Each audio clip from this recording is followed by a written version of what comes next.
Hello all, welcome to today's episode of the Made for More podcast. It's me, Ally, your host, and today we're going to be talking all around goal setting and the power of goal setting, but more importantly, goal getting. So today's episode is all around how do we set and achieve goals, and I'm sharing with you some of the tools and tricks that I use myself and also with my clients around setting, but more importantly, achieving goals. Let's dive on in. Welcome to the Made for More podcast.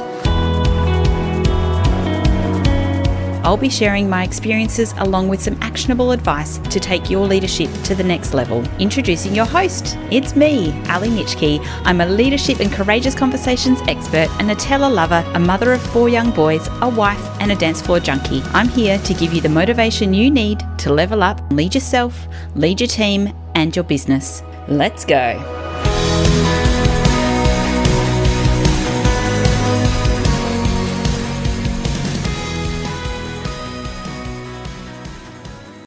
Hello and welcome to today's episode of the Made for More podcast.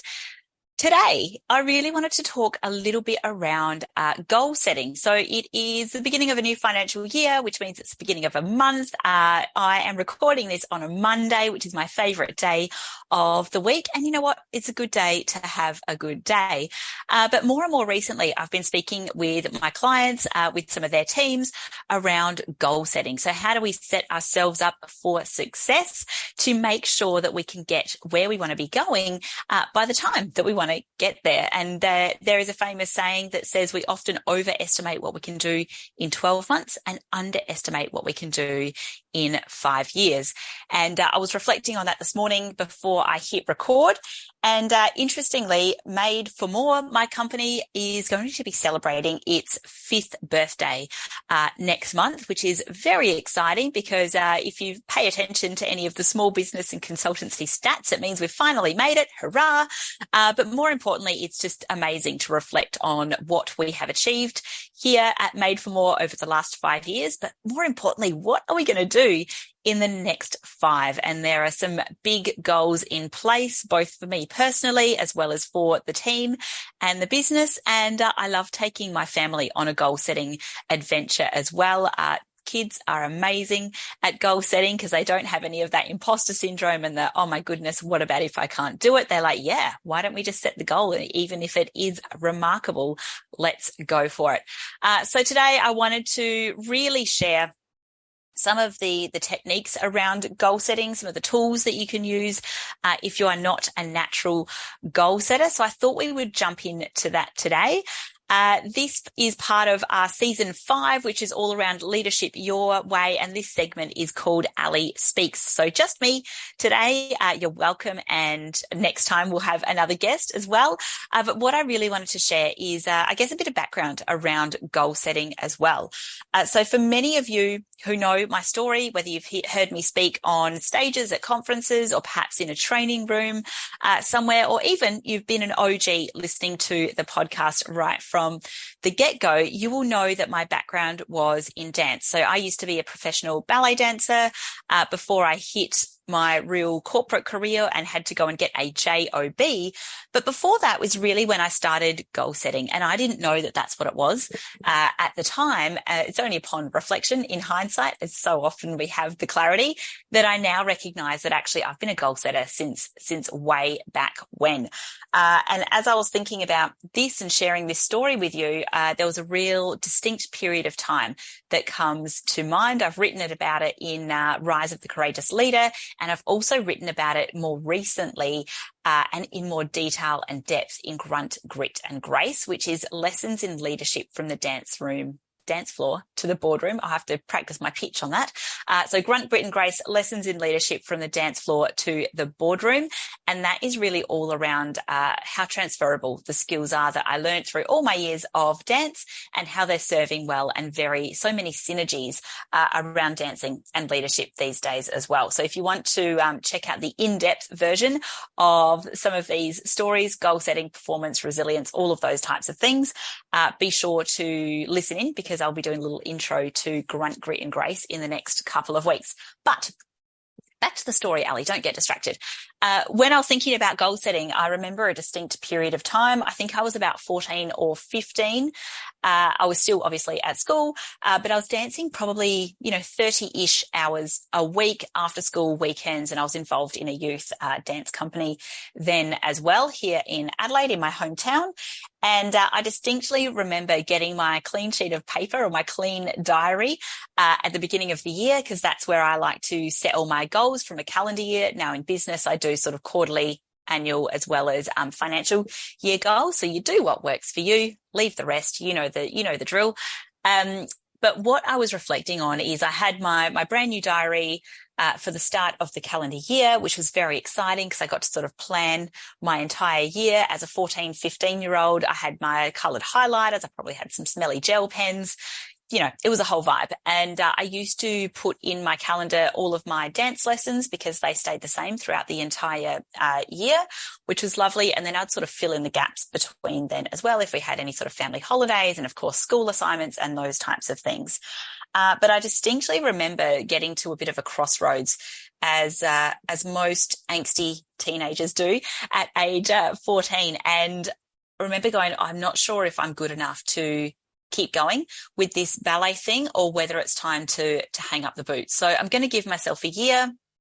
I'm going to go hammer and tong at it, and I'm going to give it an RHG, which is a red hot go, and see where we get to. So my whole goal for that particular year was, am I going to get to the end of the year and have improved, or are we going to stagnate as well? And my measure for that was we had a big annual competition that happened every single year, the Shiketti Medal Awards, they were called, and it was really the only competition that I did in that sort of era of my time, but it was very much a measure. And the previous year I'd been awarded an honourable mention, which was like fourth place, fourth, fifth, sixth, not first, second or third, but an honourable mention. And it was the first time that I'd been sort of recognised outside of my own studio as performing well. And I thought, wow, you know what? I need a little bit more of that dopamine. How can we get a bit more of that?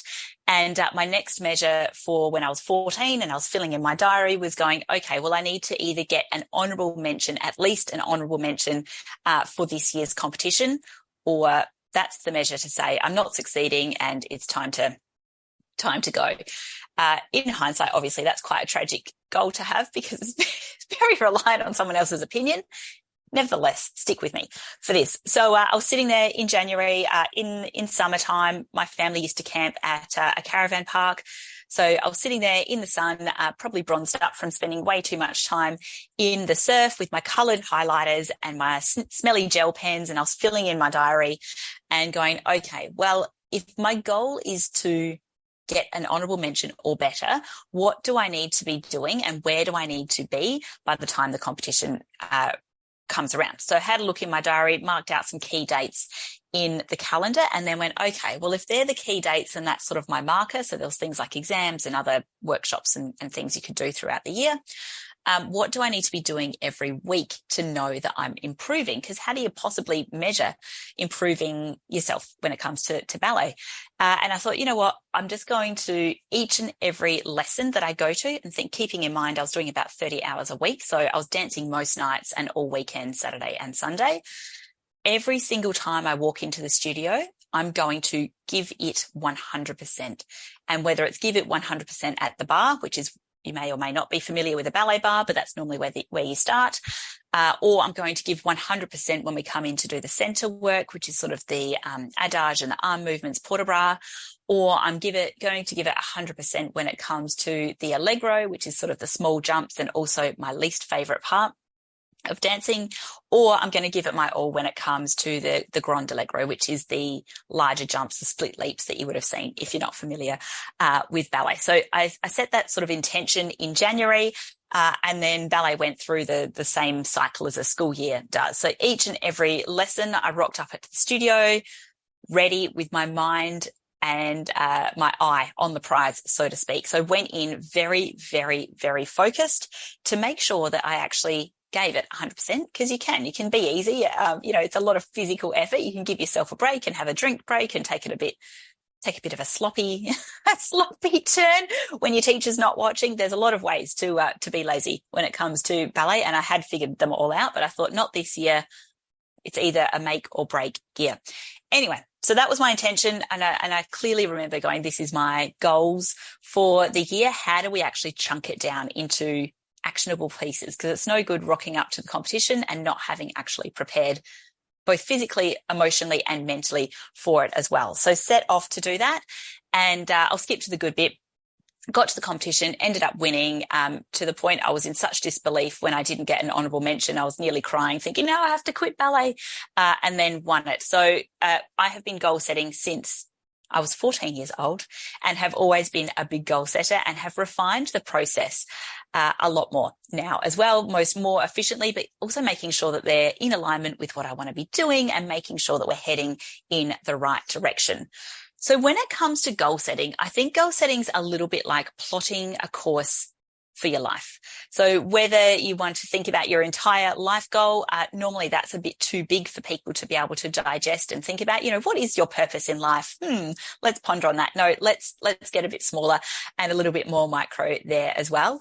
But goal setting, it gives you a direction. It gives you a focus. It gives you a sense of purpose. And often when I'm working with leaders, they're feeling a bit rudderless. So they don't really know what direction they're heading in.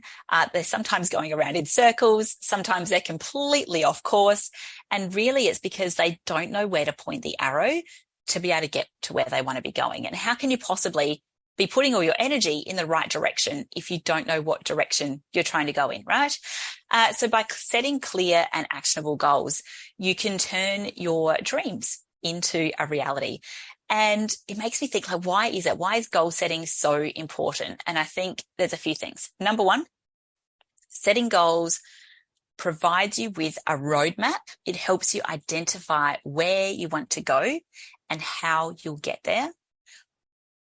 When we fail to set goals, we don't have a clear destination in mind. It's easy to get lost. It's very easy to get sidetracked if you suffer from shiny object syndrome, or, you're just easily distracted. Hey, we all are. But goals give us guideposts. They serve as guideposts to keep us on track and accountable as well. So it kind of goes, yes, we are heading in the right direction. Oops, we've skimmed off the guided path. Let's get back on course to make sure that we are heading still in the direction of our goals. So caveat for this as well, if you find yourself deviating from the path of your goals, check in and make sure if it's still relevant to you and if it's still important to you. Because if it's something that continually happens where you are beep, beep, beep, off course, just double check that it's, it is congruent with where you want to be going and what you want to be doing. Otherwise, it's going to be a very hard goal to achieve. Number two, goals bring clarity to your aspirations. When you define what you want to achieve, you gain a better understanding of your passions, your strengths, your priorities. And this self-awareness really fuels the motivation and allows you to channel your energy effectively. Now, I've talked about this before. I am quite a lazy person. I just get a lot done in a short amount of time. And that's because I'm very clear on what it is that I need to do. So it's not that goal setters or goal getters are more active. They just really have a concentration on doing the right things for the right reasons at the right time. So making sure that you're fueling your motivation and channeling your energy effectively so that it's heading you and pointing you and shoving you, gently guiding you in the right direction. Number three, lastly, goals foster growth and development. So they push you outside of your comfort zone. They encourage you to acquire new skills. You might expand your knowledge and develop some resilience along the way. And the journey towards achieving your goals is often as rewarding as the end result itself. So years ago, actually 2017, I decided that I would run it's not a marathon because gosh, I'm not actually crazy, but there's a running competition here in Adelaide called the City to Bay, and it's 12 kilometres and it goes from the city to the bay. Obviously, that's why it's called City to Bay. But I had never been a runner because as ballet dancers, you run around in circles on a stage, or you run diagonally across, or you run diagonally across the other way. So the most I'd ever kind of run was around in circles or diagonally, which would be like, I don't know, 50 meters, 50-meter dash on pointed toes. If it was a race, I'd probably do okay. But 2017, I thought, you know what? I want to be a runner. I kept dreaming about running like through fields and things. And I thought, you know what, maybe this feeling would be quite nice in real life. So found a coach to help me run, Kelly. I still work with her today, not for running because she knows I'm not crazy anymore. But essentially got someone to teach me how to run, but more importantly, how to breathe, because I did not breathe well as a runner. But it was I think maybe 5 months it took to train to learn how to run 12 kilometers from being able to run 50 meters diagonally across the stage. But I loved it. So whilst it was grueling, the continual improvement week on week was amazing. The journey was certainly better than the end result, which was the 12K run. Nearly died after that. But it is sometimes the journey towards achieving your goals is often as rewarding as actually the result itself. So keeping that in mind as well. All right. Let's shift gears. I just clapped then. I don't know if you heard that through the mic, but let's go. Now let's delve into some of the popular goal setting methods and methodologies that can help you set meaningful and achievable goals.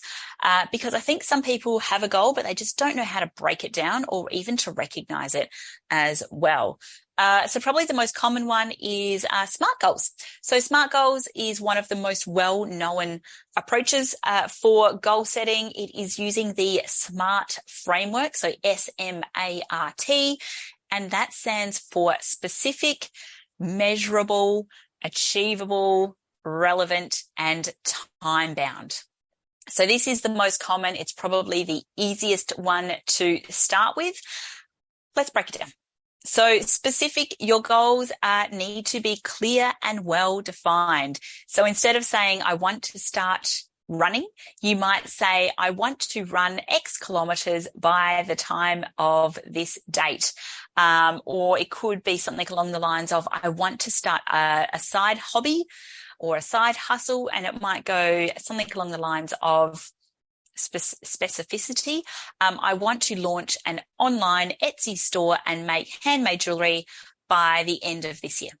For example, you choose whatever it is that's going to work for you and whatever it is that you're looking to achieve. The next letter, which is M, is around measurable. So establish measurable criteria to track your progress. So this might be by 2 months' time, I want to be able to run X amount of kilometers without having a break. Or I want to go running 4 times a week, running X amount of kilometers each week. If we go back to the side hustle, it could be around generating a specific amount of dollars within the first quarter or first 3 months, whatever it happens to be. The third one there is around achievable. So making sure that your goals are realistic and within your reach. So it's always good to dream big. Absolutely. Go big or go home. But setting unattainable goals can actually be a little bit detrimental. So if you are new to goal setting, it's really important that you start setting goals that you know that you can achieve, even if it's going to be a little bit uncomfortable, or perhaps it might be a bit of a stretch, but making sure that you can set attainable goals to build that trust in your own goal setting and goal achieving capability as well. When we start setting unattainable goals, you can get really frustrated, disengaged, and a little bit resentful as well. So my tip for you, my pro tip for you, is make sure that your goal setting is actually something that you can achieve as well as something that you want.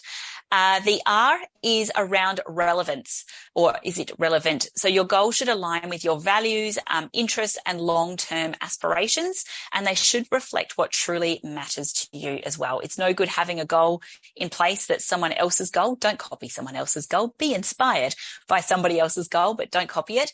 But making sure that it's actually in alignment with you and your integrity, and is it congruent with you as well? Does it fit in with what you're looking to achieve, or is it kind of taking you off course a little bit as well? T is around time bound. So setting deadlines to create a sense of urgency. Establishing a timeline helps you stay focused and accountable. So for instance, you might set a goal to create a running plan within 2 weeks. So whatever it happens to be, it might go, yep, here's my running plan. I'm going to build up to my 4 days a week of training. And that means I'm going to do some short little stints and try and connect them along the way. An app, if you're interested in running now that I've started talking about my running goal, the Couch to 5K app is brilliant in terms of time bound and it times you and gives you breaks and all of those things if you're looking to build your running fitness. I wanted to share, backwards, Ally. That is what we call a SMART goal. So specific, measurable, achievable, relevant, and time-bound. If you are looking to get started with goals, I would start with a SMART goal. If you are looking to kind of mix it up a little bit with your goal setting, or you're feeling a little bit unsure around what your goal could be, I wanted to share the GROW model with you. So this is another powerful goal setting framework. It is widely used. I use it all the time with my clients. It's really widely used in any kind of personal development, but essentially it is GROW. So the G stands for goal. So start by clearly defining your goal. What do you want to achieve, and make it specific and actionable. So this is kind of the SMART bit. Then we want to have a look at the reality. So assess your current situation and identify any challenges or barriers. What are some of the things that are going to get in the way? What's going to stop you from doing what you want to be doing? This reality step helps you understand where you are and what needs to change. If we think about the running goal, again, perhaps something that's a problem for you, hypothetically, had this happen to a friend of mine. You're not really a morning person, and perhaps you need to set an alarm a little bit earlier. Perhaps you need to lay out your workout clothes the night before. Perhaps you need to meet somebody. This is my best accountability hack when it comes to running, is actually meet somebody, because we're far more likely to keep a promise to somebody else than we are to ourselves. So the R is around reality. Assess your current situation and identify any challenges or barriers that are going to get in your way, and then figure out how you're going to get them out of the way. Sorry, not get out of the barriers, get the barriers out of the way.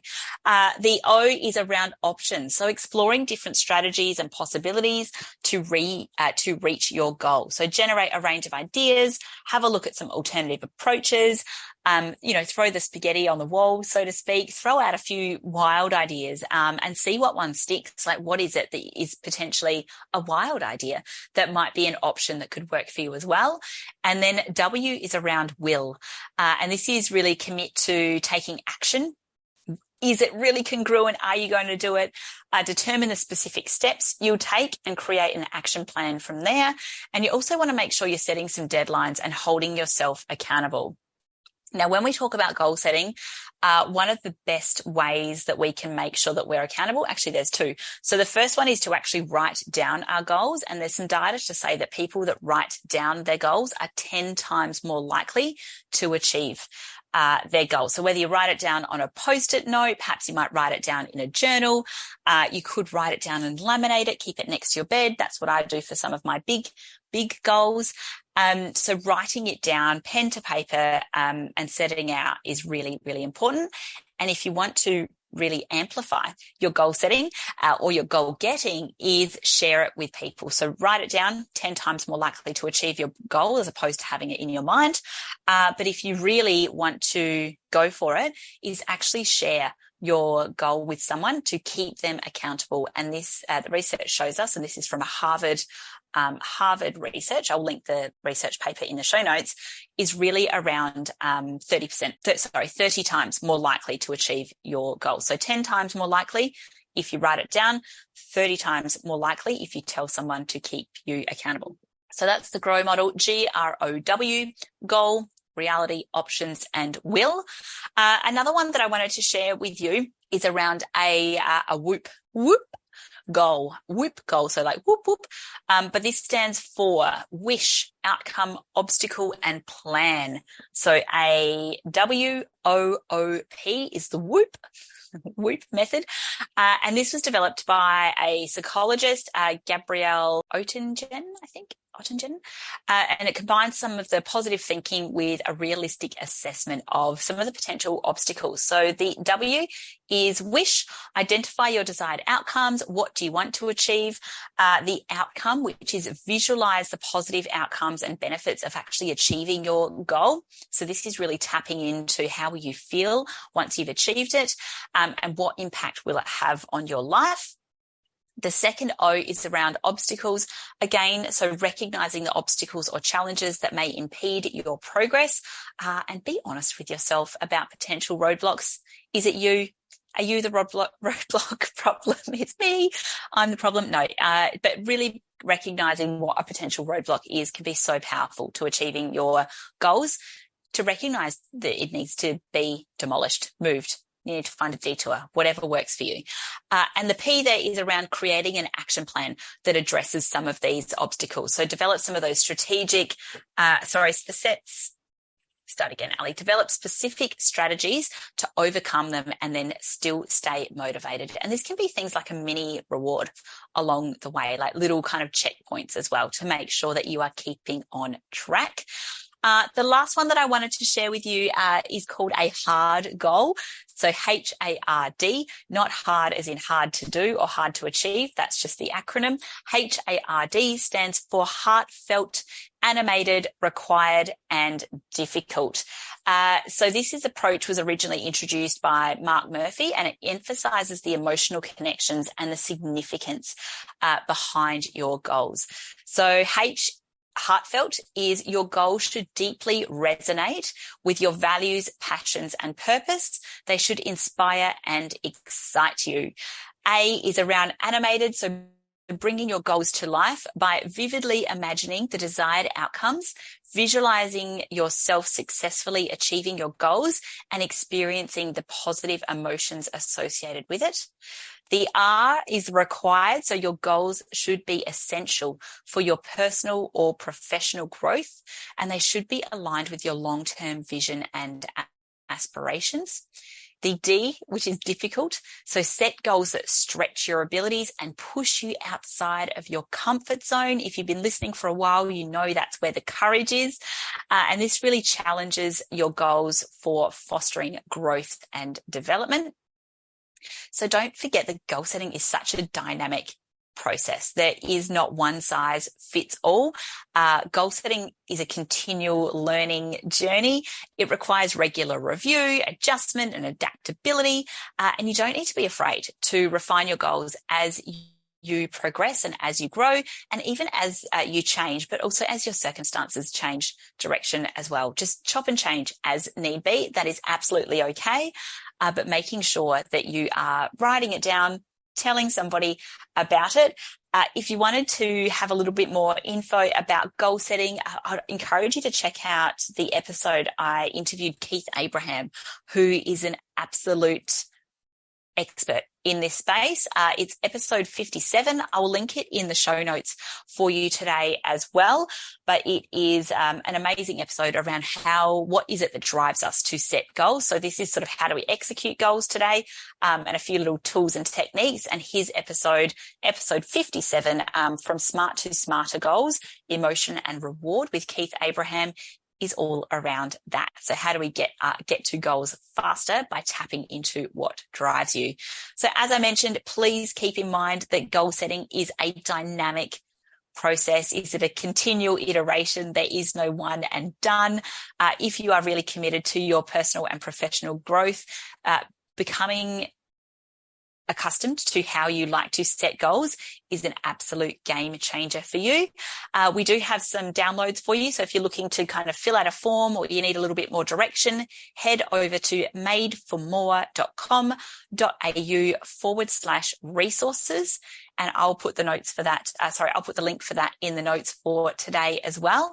Otherwise, I would love to hear about your goals. I would love to hear about the goal that you're setting or the goal that you're working on. And of course, if you need any help, please sing out, because I love helping people reach their goals. keep smiling, keep on keeping on, and I will chat to you soon. Bye for now. Thank you so much for joining me today. If you enjoyed this episode on the Made for More podcast, please make sure you subscribe to receive future episodes.